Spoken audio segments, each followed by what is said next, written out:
एक गरीब बिल्ली फटे पुराने और पैबंद लगे कपड़े पहने शहर के मुख्य बाजार में अखबार बेचती थी। चिलचिलाती धूप से उसके पैर जल रहे थे, पर वह गली गली दौड़कर चिल्लाती थी, अखबार लो, ताज़ी खबर। एक दिन कुछ अमीर लड़के आए, उसके सारे अखबार जमीन पर फेंक दिए और चले गए। बिल्ली जमीन पर बैठकर रोने लगी, फिर चुपचाप सारे अखबार दोबारा समेटे और अगले दिन वह फिर अखबार बेचने निकल गई।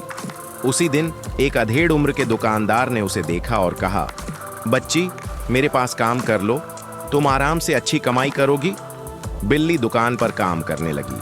वह सफाई करती, ग्राहकों को पानी देती और दिन भर खुशमिजाजी से पेश आती।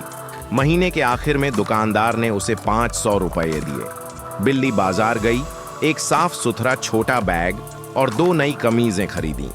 अगले दिन जब वह अखबार बेचने निकली तो सबने उसे इज्जत से नमस्ते किया। बिल्ली अब भी नाराज थी, न लाइक और न सब्सक्राइब।